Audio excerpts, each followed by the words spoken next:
You all right? Good So, to see you. All right. Just take us however you stand. want How you want me to do it, to. Pops? You just stand right there. You good? I'll stand. I'll stand. Good morning, everyone. Some of y'all know, we've done time in those dismal crypts together. Many years, actually, many years. I was in there, and I've been fortunate to be able to be out here and do good work. Say good work. Good work. I have, I've been fortunate enough to learn at the knee of Brother Shane Price, where you all are getting. I was fortunate enough to get for years in prison. I mean, years. I was a student teacher. I was eventually a student teacher over Silent Cry.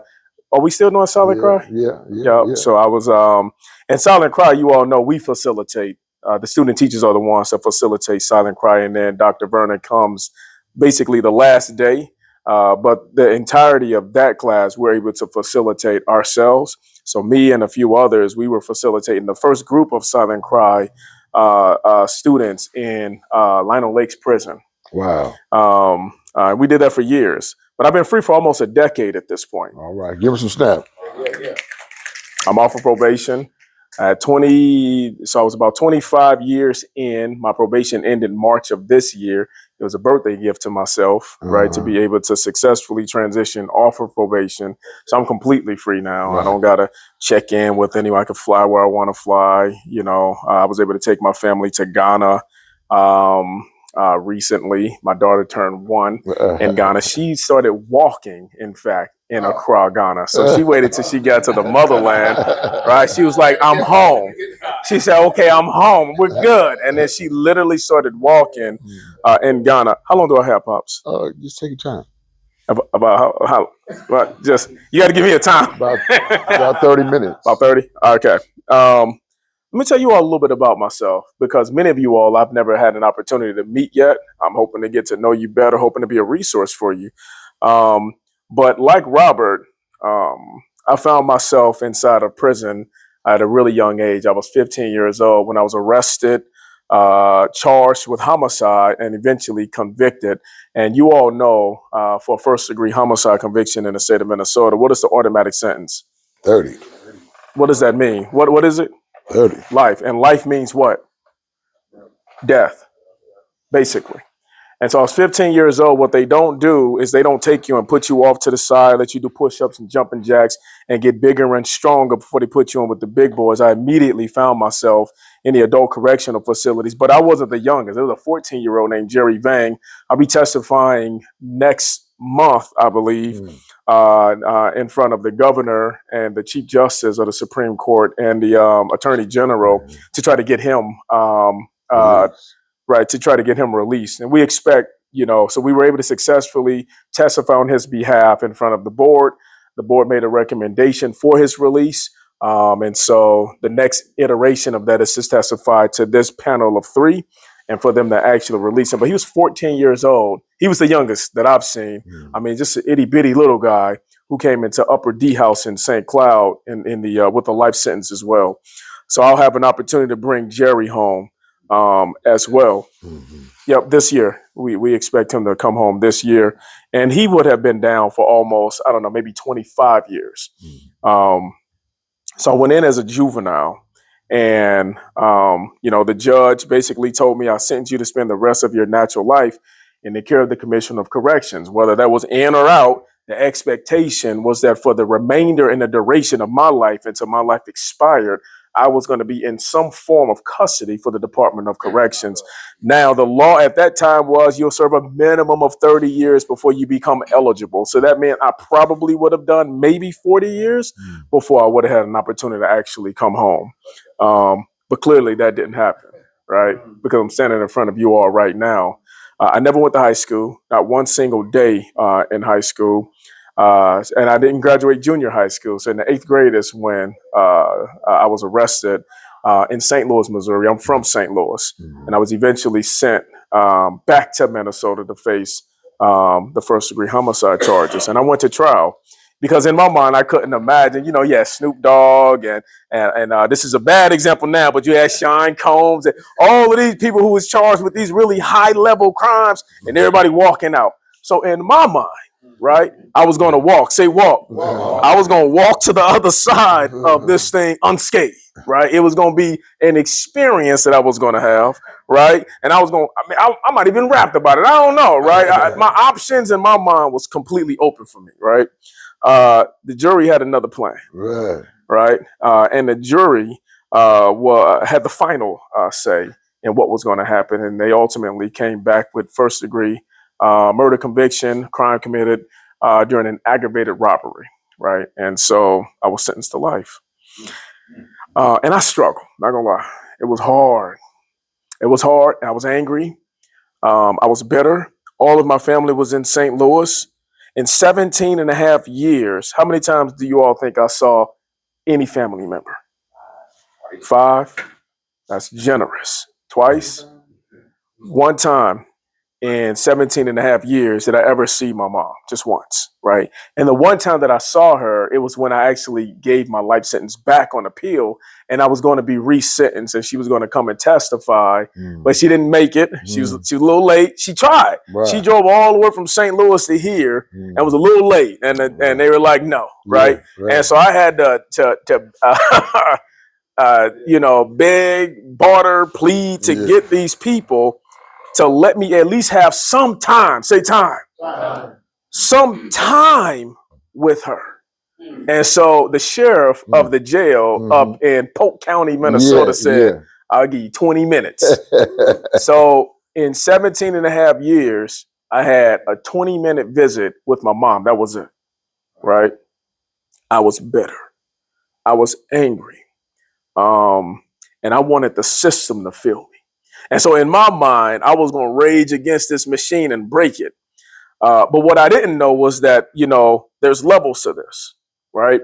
And they helped me to understand that there's levels to this. And so, in my rage, and they said, you know what? Let's just send him to Supermax. Now, I don't know how humans have determined to get more max than max, right? But they found a way to create Supermax. I don't know if Super Duper Max is next, but right now they got Supermax, right? And I remember being on the bus, because they don't tell you where you're going, right? And then I heard through the grapevine, dang, one person on here was going to Oak Park. I was like, dang, I already knew I was going to Rush City. All the guys went to Rush City, so. And they just opened it up. It's a new prison. So I was like, dang, man. And I heard one of y'all going to Oak Park too. That's crazy, right? And so then we get to Oak Park, and then they called out my name. And and no joking, no kidding. I honestly thought it was a mistake. They said, Darris, 207, blah, blah, blah, blah, right? I was like, no, I'm going to Rush City. And I was dead serious. I mean, I wasn't even joking. It was a cleric error, right? And so they said, excuse me, I'm going to Rush City. And so they said, just hold it right there.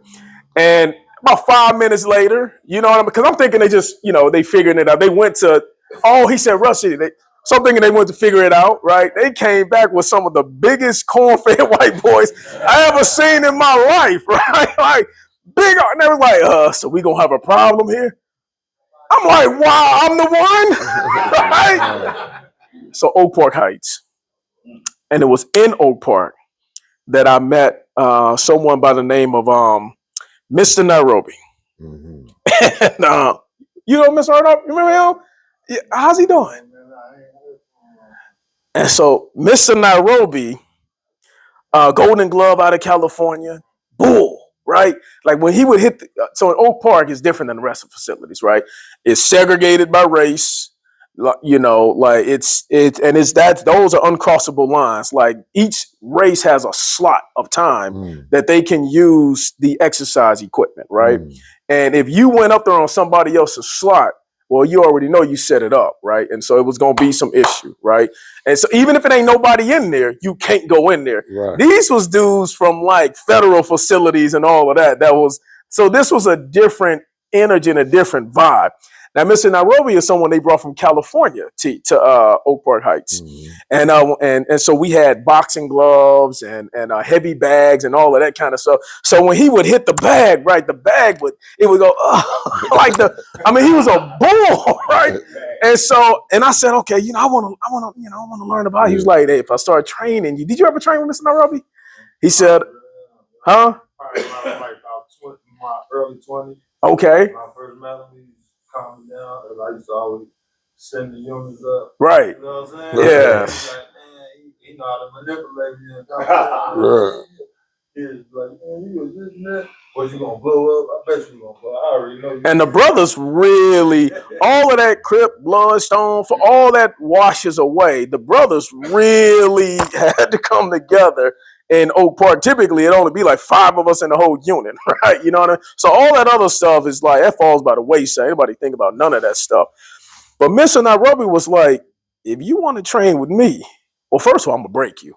Okay, so you got to I'm going to break you, right? But if you want to train with me, you got to be ready, right? And so he had me doing like dunk walks under the rope, right? And training me up on the target gloves. And I had the audacity a couple times to go ahead and put some of that training to use on some of the guys in there, right? I mean, like as they were punching, I'm seeing the stuff coming in slow motion. I'm thinking to myself while the punch is coming, like, okay, I'm gonna slip over here, then I'm gonna go, hop, hop, hop, then I'm gonna right. And so eventually, Mr. Nairobi said to me, he said, "You get into one more fight, I will never ever train you again, right? And I'm gonna cut you off. I'm gonna just cut you off. Get into one more fight, right?" Now I had no family in Minnesota, none.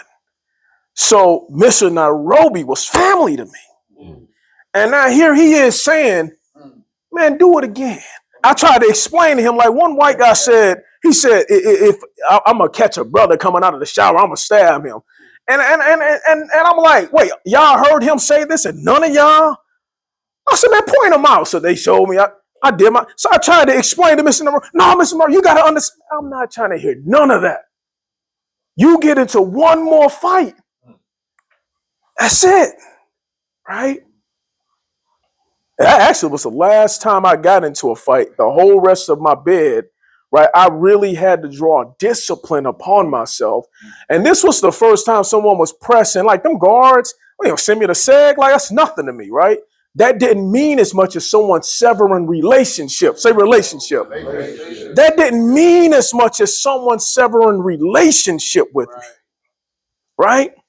And so I had to put a discipline upon myself that I never really, I would just go. Man, point them out. I would go, right?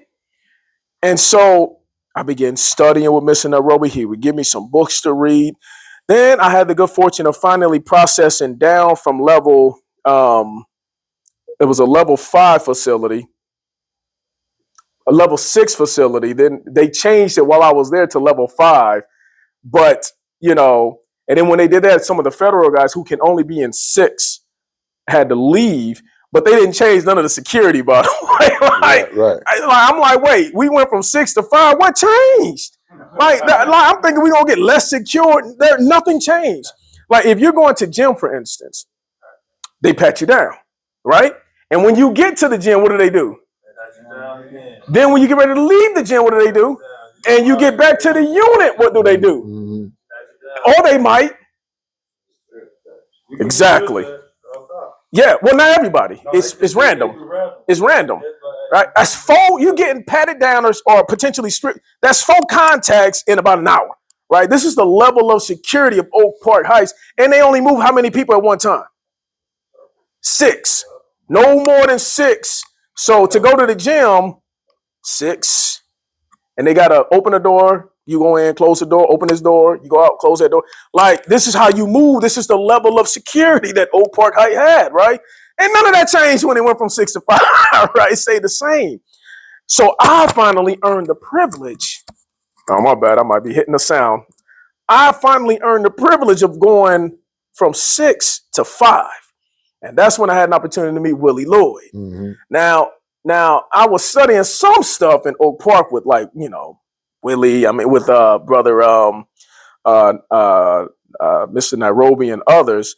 But Willie X began to like give me books to challenge my thinking, to challenge my understanding of where I could be placed in this world, right? And how I should be placing myself in the context of my community, our history, our heritage, our culture, stuff that I wasn't really on that just yet, like not that clock, right? And so when I began studying with Willie Lloyd, right, and my mind truly began to open up to the world of possibilities. I mean, I'm studying law, I'm studying politics, I'm studying religion, I'm studying all of that. We used to have a group that we called the Cipher. We would meet in the Cipher every single week, right? Eventually, the guards used to say, man, if we catch y'all meeting with y'all, because no more than 6 people could meet before it becomes a riot, right? In the eyes of prison officials, right? Per policy, only 6 can meet. Anything more than that is a riot, right? And so we would always try to limit the cipher. Sometimes people would come, they'll see us ciphering up and they'll want to stand around the edges. Well, the prison guards is counting that as people. Now, here we are with books around the table. We ciphering around like the materials that we studying on. Mm-hmm. They'll come and they'll say something to us, and I'll look over at the poker table. There's like 20 people around the poker. Now, I ain't gonna dry snitch, but I'm like, oh, you want us to put these books away? Okay. We'll put the books away. It's communicating something to me, though, something very clear, right? You know, what we were doing was liberating ourselves, even in the context of being in some of the most in the context of humanity and freedom. We had no liberty. We was told when we would wake up. We were told what we would eat. We were told when we would go into the cell. Like there's no liberty, right? That was the context that we found ourselves in, and yet we were finding ourselves being mentally and spiritually and emotionally liberated while inside of the correctional facility. And then someone said something about, well, so Robert said COVID had hit and they took away all of the college programming. Well, for us, 9/11 happened. And when 9/11 happened, they began pulling back all of the prison programming. And the decade that followed that, practically no programming was happening, even like to the extent that we began wearing the same kind of clothes. Some of y'all who was in there probably y'all don't even have a record. Everybody looks the same. But there was a time in which you could have a J.C. Penney catalog and you can order stuff out of the J.C. Penney. And so people was dapper in there, right? Mm-hmm. All of that stuff was normalized as they began to centralize. And then what he said was they began to say who can go to classes and who couldn't go to classes, right? And I always found myself in the spot of who couldn't go to a class because I had too much what? I had too much time.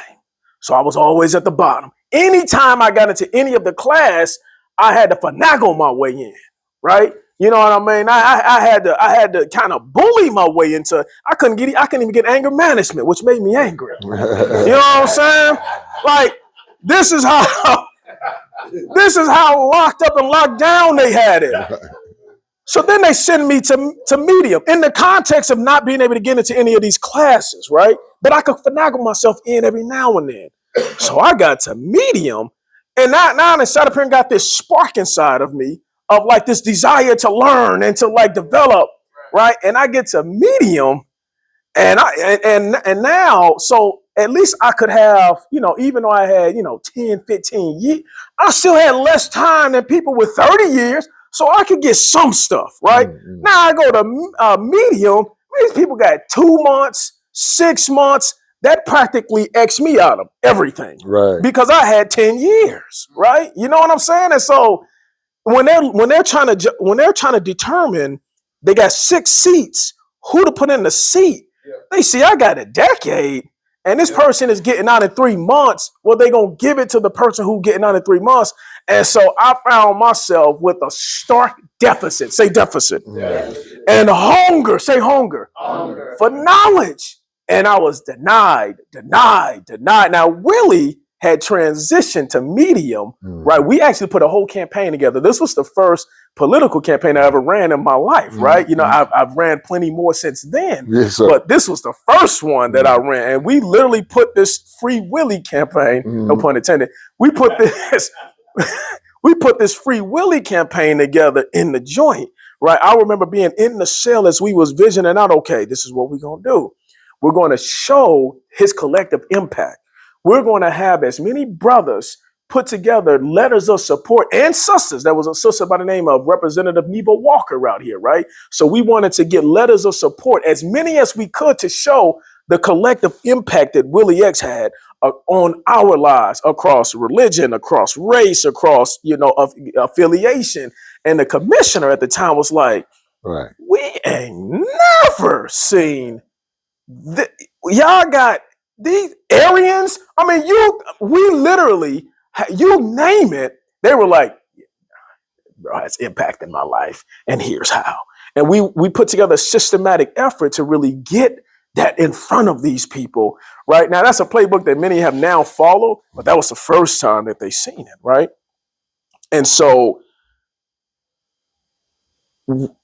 Willie, who had really introduced me to this concept of self-knowledge and study, transitioned down so that they decided they wasn't going to release him, but we'll at least send you experimentally, we'll let you go down. And he was one of the first pioneers to go from a life sentence. The commissioner at the time prided herself on never releasing lifers. She was quoted in the newspaper saying this, like, I've never, what? Right? And so even him moving like that was very significant, right? Because they weren't doing this, right? So he pioneered, went down there to medium long before me. And then I had an opportunity to finally drop custody levels and go to medium. And when I first got there, and he didn't tell me nothing about no POP. Right. I never heard of POP, right? Right. The only thing I was seeing, even when I'm sitting up here minding my business, watching a movie on the movie channel, if you got a homicide conviction, don't apply for no college classes. Man, I'm trying to watch Lord of the Rings, man. You know what I'm saying? Like, okay, I can't apply for nothing. Oh, I get it. You know what I mean? Can I just watch TV? You know what I'm saying? And so, like, I couldn't get into nothing. And then Willie was like, why don't you put in for POP? Yeah. I was like, PO what? You know what I'm saying? Like, what is that? I never heard of it, right? And I was also a suspect that I would get it because I've been denied everything. My only avenue of getting any kind of knowledge was the teacher that I was working for. She had a really rich environment in her classroom. And so I was kind of being fed that way, but like I was a tutor. And so it was only so much that I could get in there. And so I took a shot. You know, you had to put in, you had to apply for it. And I got in. Right. And the teachings. I mean, I wasn't ready, right? You know what I mean? I wasn't ready for the teachings that was dropped up. And here's the thing, and I ain't never seen this before since. Every single class was different. So I had to show up as a student. That's why we keep student in the student. You still have to show up as a student, right? It's a student teacher. Every single class was different. Now there's core parts. The 5 part of self. 8 steps to the good life. The 8 steps to the good life. 6, all of that. Core. You're gonna always get it, right? When we talk about the Ba, all of this stuff is core. You're going to get those core pieces. But Pop's always added some different dimensions for us, right? Infusing sound and poetry. And we did a play on Shakespeare once, right? Right. You know what I mean? We did a mock jury trial. I think I was a prosecutor. Yeah. Man, look, y'all better be glad, right? Yeah. Hey. Because, man, I realized I'm kind of good at this. You know, I would have been a vicious prosecutor, right? And so, but I realized I tapped into my humanity inside of these classes over all of those years. And we ran those classes at a certain point. And because of the prestige that POP had, we had operational authority inside of the prison to try some different kind of things out. Nobody else really had the opportunity to try or to do, because we were student teachers. They was willing to give us more leeway. The ed director loved it. You know what I mean? And so I was sitting up here creating and innovating, doing this and trying that. And so I transitioned out here to this world. I'm going to be honest. Based on what I had experienced, the rigor that I had undergone, right? The level of study and stewardship over the knowledge that I had undertaken over all of these years, this right here was nothing compared to that right there. What I did was I took everything that I possibly could take from in there, right? And I applied it out here, right? That was one of the lessons, as a matter of fact, where we talk about this and that, this world and that world. That was one of the lessons. Probably didn't give them that, right? Not yet. Not yet. Oh, is it coming? It could. Maybe. Who knows, right? Like, seriously, because some classes got some parts and they didn't get other parts, right? Yeah. But I took it all. Yeah, right. I had front row seat. I was sitting in the front row, as a matter of fact.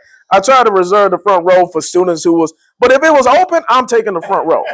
I understand. And so I come out here and, you know, I picked up the phone and began calling in the phone book, all kind of I spent so much time on the phone, right? I knew I could talk on the phone. And so I was like, okay, I'm gonna get a telemarketer job, but I'm gonna go through this phone book and call all these numbers so that before I get out of here, I already got a job lined up, right? So I called and called and called. So I'm gonna hang up. So one person, 0? Hello? He probably thought it was his nephew or something. It was locked out. I don't know. I gave him my spiel and he paused and he said,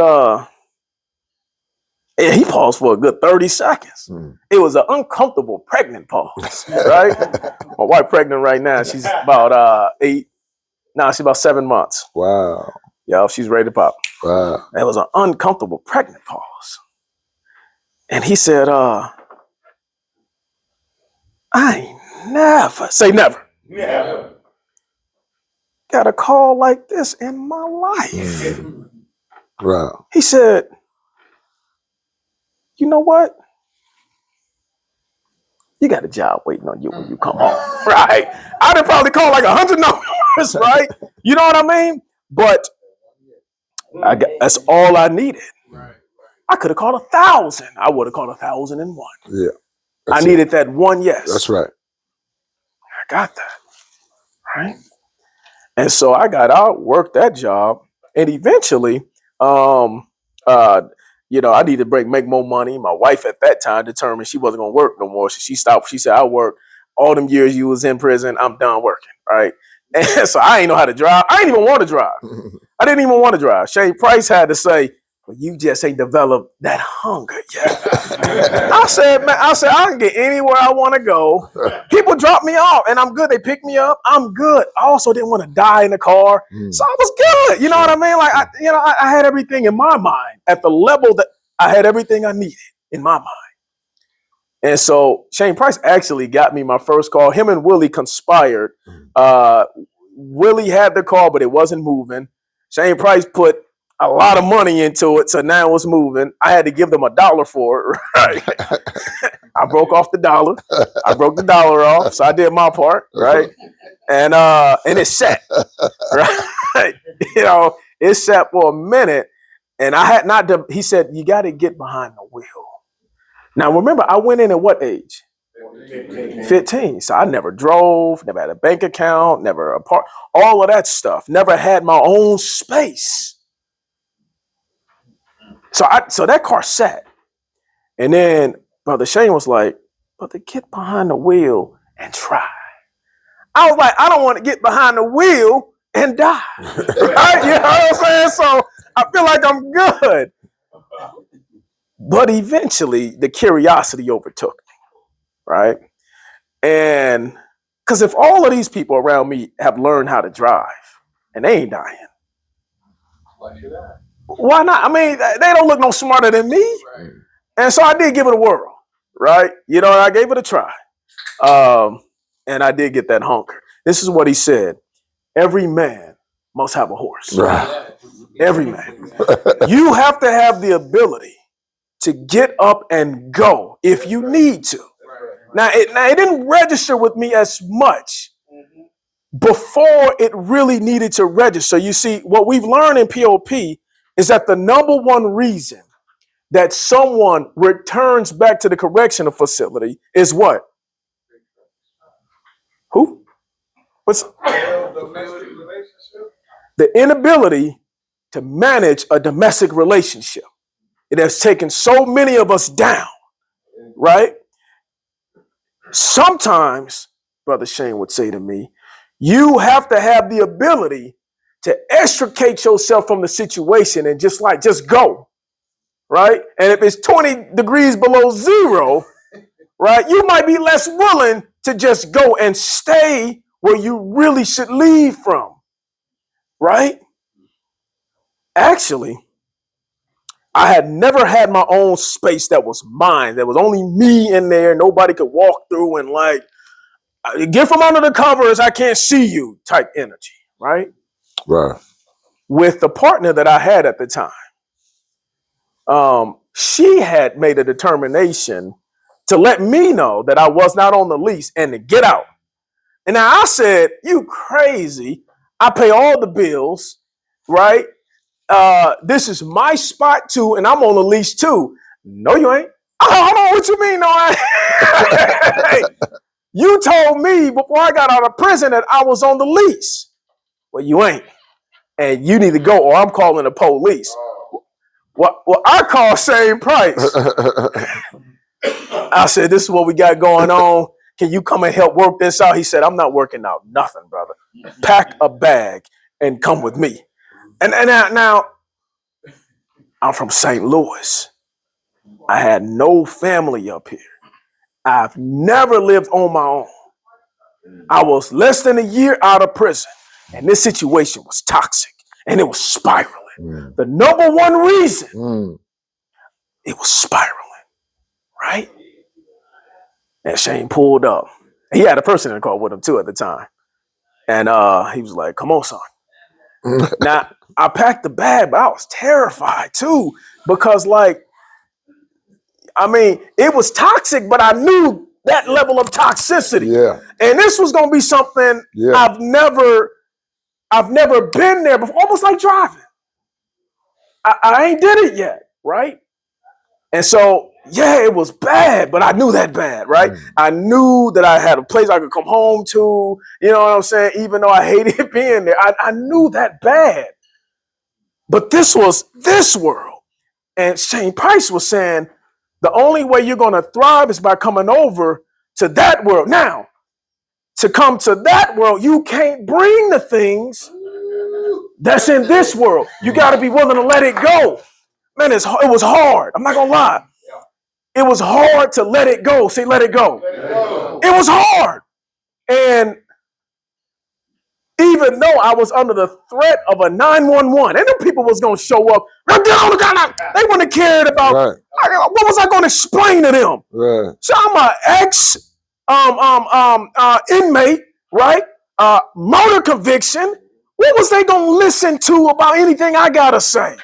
Man, get on the ground. Right. Oh, was that a furtive move? Oh, no. Right? You see what I'm saying? Yeah. So when Shane pulled up, I still struggled. The whole ride to Pop 1, I had this internal, first of all, everyone was going to also know the relationship failed. You know what I mean? Like it was going to be, I was doing a lot in the political world at this time. I was working for Nikima's campaign. I was her field director, right?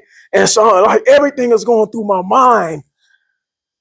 And I wanted to run back a couple times. And then I went into this, I had the whole top level was mine, right? And I was like, damn, this is nice. Pardon me. Thank you. It was nice. He didn't let no one stay up there. That was just every now and then, Apostle would need a place to go and kind of replenish himself. So that was his spot.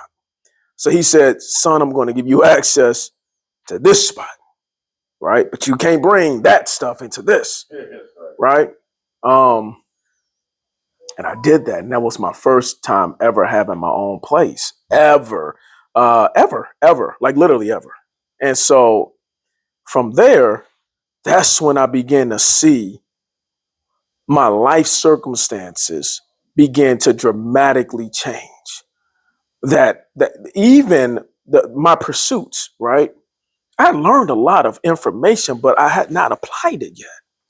And so because I had so much going on, I literally was probably inside of 15 different pots. One of the things that Brother Shane said was, you got to get good at how many things? How many did you tell me? 1. No, you said 3. You said have no more than 3 things. Right. 3 things. Right. I had about 15. Right. 3 things. Become excellent at those so that when your name is mentioned, they know, oh, he do that. Oh, that's what he do. I have done that at this point. I have. They know. When they say my name in some of these circles, he do that.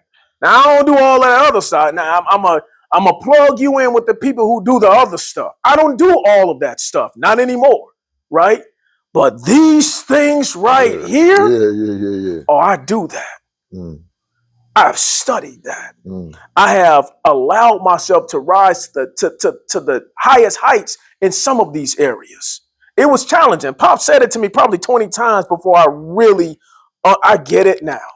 I truly understand it now. If it ain't my lane, it's not my lane. Right. So now, from a life sentence as a boy, a child, and spending almost 2 decades in prison, I've been fortunate enough to now be the executive director of the Minnesota Freedom Fund. I serve on many boards. I serve on the Tides Foundation board. That's a $1 billion foundation based in San Francisco. I have ran plenty of political campaigns right now, but at this point, I advise on political campaigns. That's not what I do anymore. I don't run them anymore. That's not my lane. My lane now is to advise, right? I got to make sure that the time that I use, say time, is time well spent, right? And so at this point, I can advise. I can say, ooh, I tried that and failed miserably. And then based on that failure, we did this. You might want to try that. Oh, dang, y'all lost the endorsement. You no longer have access to the van, but you can use Grassroots Unwired. Here's a link, right? So I can do that kind of stuff at this stage, right? I was most recently announced as an Obama fellow. So right now, me and about 100 other leaders are part of the Obama Foundation's leadership cohort, in which we're all strengthening our leadership up together. Last year, I was part of a Harvard leadership fellowship that we went out to Harvard. I had always dreamed, Pops, right? In prison, I was like, one of these days, I'm going to get out of here and I'm going to go to Harvard, right? In my mind, I said, I'm going to do this. Now, I didn't know how it was going to happen. Sure. But I wanted it to happen, right? Leadership development. So because I'm in my lanes now, right? And I ain't in all these other lanes. Lanes got to make sense for me, right? Because I'm in my lane, the Vikings came calling. At this point, every year for the past 4 years, so I got 4 cohorts of rookies. They all have to go through my decision-making training. Every last single one of them, right? There ain't a rookie that's on the Vikings that have not gone through my leadership training with the Vikings, right? And I come out every year, right? And they pay me, right? Because don't give me no tickets to no games. Right? I'll buy those myself with the money you pay me. You know what I mean? So they pay me, right? I am in my lanes right now, right? I have clarified my lanes, and because I was willing to let go of the things that was quite frankly pulling me down, the fact that I was willing to leave this stuff in this world, right? Whether it was relationships, I had some really, really challenging relationships. Brother Shane knows. Brother Shane has advised me on many of these, right? Years in sometimes, very public, some of them, right? Because I was willing to let go of this world, say this world. This world. And then there's this burning that we talk about, this purification process that is in the middle of this world and that world, right? Yeah. I went through the burning that was necessary. The shame, the guilt, right? The accountability, right? Whether it's personal or whether it's otherwise. I've gone through that. And then on the other side of this world, now I'm over here dealing with a beautiful wife. I'm a father. I have a daughter named Nia. She's 2. I'm about to be another father, right? So Amani, she'll be here in January, right? So Nia and Amani are my daughters. Beautiful wife, beautiful heart, right? I couldn't imagine when I was over here dealing with all of this, right? That I could possibly have everything that's in that world. I couldn't imagine it. It was unimaginable to me to let go of this stuff so that I can have that I have now, right? But I got it. I went through the burning. I went through the purification. I let go of the things that was holding me and tying me and binding me inside of that world over there because I couldn't bring it with me. But here's the thing. You can't bring any of this stuff when you come over into that world. You can't. It's not possible because even a fraction of it will bring the whole host down. That's it. It'll bring the whole thing down. Right. It's just like cancer, right? It only takes just a little bit, right? One cancerous cell is enough to infect the whole body. They multiply. Right. And they'll bring the whole thing down. So we talk about, and Brother Shane has probably talked about, just having a toe in the other world is enough to kill the whole body. You can't get out and say, okay, well, I'm going to do right, but I'm going to do just this little bit of thing over here. Because that little bitty thing over here is enough to bring the whole thing down. The whole thing down. You got to completely let go, which is it's nerve-wracking and it's scary. Think about when I got behind the wheel for the first time in my life. When I said, I'll never do that because I don't want to what? And by choosing not to do that, I was not able to do what? Right. I had to let go of that fear in order to thrive in the world that I'm in right now. But I couldn't just partially let it go. Imagine if I only partially learned how to drive. I would literally then what? Die. I had to fully let go and I had to fully embrace everything over here. And so we're here. I thank you, brother. I thank you, Pops. Brother Shane, as y'all probably call him, but we call him Pops. I thank you, Pops, for everything that all the example that you have given, all of the love, all of the energy, all of the time. Say time. Oh my God, the time. I don't know how, right? You know, it's not my lane also, right? You know, they meet every Tuesday, I would tell the brothers, right? You know what I mean? I don't know how Brother Shane has the time to invest in so many of us in the very unique ways that we feel the investment so that it feels personal to everybody. I'm still trying to, not figure out how to get there, right? You know what I mean? God willing, I get there. But again, that's not one of my 3 things right now, right? I got my lane, right? But I thank you for living fully within your lane because it allows for people like me to have support, to have hope, to have belief, right? And to see, I got to see it, right? And that's another thing that we talk about. Men are attracted by what we see. We got to see it, right? And so I've seen it. And because I've seen it, I've recognized the heights that I can go to. And so thank you, Pops. Even my speaking style is similar to Pops. I sat under Pops for so many years. Even my speaking style is similar. That's all right. To Pops. That's all right. And so that's all right. How could it not be? You know, I mean, I sat under him for how many years at this point? Yeah. 15 at 15, least? 17 maybe. Years. How could it not be? Right? Well, think about the indelible impression on my life at the age of that intervention in which there was no other help coming. We are the help. There is no other help.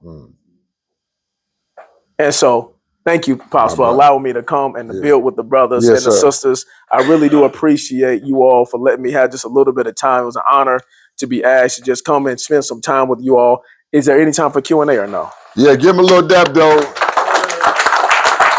Anybody have a question or a comment they want to make for Elizer? That's not a statement. We appreciate you, man. Oh, yeah.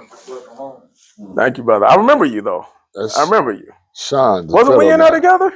Never? Look just like him, don't he? I mean, but he got to tell the other guy, right? Look just like your doppelganger. Yeah. Sean, the federal guy. Okay. It's a blessing to see you out here. I seen this years ago, how you where you was gonna be at. You know what I'm saying? You one of the few people that tone somebody down, you know, speak the language. And I respect you for years since I was 18, I'm 42 now. So, you know, I know you a long time. Yeah. Wow. It's a blessing, man. Yes, it's a sir. blessing, Yes, sir. Yeah. Nah, I do that though, because you always do that, you know? Your maturity level, you know what I'm saying? You know, I said, you know, I came back real, you know? Yeah. Coming out of Chicago, and he knew how to be involved and also separate himself from. Yeah, absolutely. Bro, a good person. Yeah. Chop it up. You know, I catch him by himself. Right. Doing something. Right. Putting it in. Twin, you know, Dungeons and Dragons, whatever. Twins on one of my boards. He a board member. Right. You know what I'm saying? Yeah. Bro, Joe Stan, you know, it's a lot of them. I'll never forget it. You know what I'm saying? Appreciate you, brother. Somebody else jump in. Y'all don't got not one question. Yeah, you was good. You was that good. The heck? Y'all hate me. You explained it, you know? And just somebody got the right mindset not to go back, because like I said, that's one of the bad situations with relationships. I just got the feds and I saw so many people I was in there with right back domestic type of stuff. I'm like, oh my God, tripping. And it might not even be that they directly put hands on the woman, right? They can go. What? It's not even that. They can, based on the inability to manage the relationship, go and smoke something, drink something, right? Go and take it out on some other dude who don't got nothing to do. It's what we just recognize is that it boils down to a certain common denominator, and it's the inability to manage that then leads us into all of these other, you know, crazy decisions. That's why so many brothers that, like you said, in the feds. I just, you know, that's knowing there's people out here who came out and doing good. Even if you don't do what you said you wanted to do, you're doing better than what you could have been doing. Yeah. And I feel like that's really the key, because it's easy to go back to old ways. And it's the slow and steady progress that's how you win. Right. That's good. Yeah. I came out as a canvasser. I came out door knocking from door to door to door to door, probably making maybe $15 an hour. And that was a lot at that time, right? Because this is back in like 2016, right? So, you know, canvassing. And then from there, I went to helping to coordinate field operations for a campaign. And then Nakima came calling, right, and allowed me to be her field director when she ran for mayor of Minneapolis. And from there, the ACLU brought me in and said, you know what? We really like how you get down. Can you coordinate our Smart Justice campaign, in which part of our aims was to get prosecutors elected right, who would have a better community lens. So we were really focusing on prosecutorial reform. From there, the Freedom Fund came calling and said, can you be our executive director? This whole time I'm building up my consultancy. This is the space of years and years and years, and to all the way to the point now where I was a presidential elector, last presidential cycle down in Chicago. Right. I was one of how many did we have out of Minnesota? I don't even know. 11. Right. And I represented all the Twin Cities, right, as the presidential elector, right? That was a long road of steady progress, right, that went all the way back from door knocking in 20-degree weather and being willing to go through the difficulty and the tough times that really allowed me to be formed in the furnace of that type of a fire, all the way to the point where now I just got through hiring 20 canvassers to go and door knocking. I'm hiring them. I'm paying them to go and do the same work that I came out about a decade ago to do myself. That's slow and steady progress, and the willingness to do the difficult thing. Say difficult thing. The difficult thing that everybody's not willing to. I'm willing to go there. Send me. If they don't want to go, I'll go. Right? But I also don't just send people out. I still go and door knocking canvas myself now when I have time, right? So with the group that I just hired out, I'm eventually probably next week going to go out with them and canvas so that they can see that when I have time, that I'll show up too, and I'll have the same conversations too on the door. I'm never going to just completely let go. You get it in. We're having this event on the 28th that we talked about, the new voter rally. This is us honoring ourselves and our right to vote, which has been restored, which is another fight. Elizer and his organization, Freedom Fund, is one of the financial supporters of the event. Antonio Williams and his organization, another pop guy whose organization is called Tone Up, dropped off a check at the office for $1,000. And man, I can't tell you how this touches me to have my sons come back and say, hey, Pop, what you're doing is important, and we want to be with it emotionally, socially, and financially. We in. So thank you for supporting the New Voter Rally, the Freedom Fund, and thank you for demonstrating the impact of POP on my new students. Give him some dough. Appreciate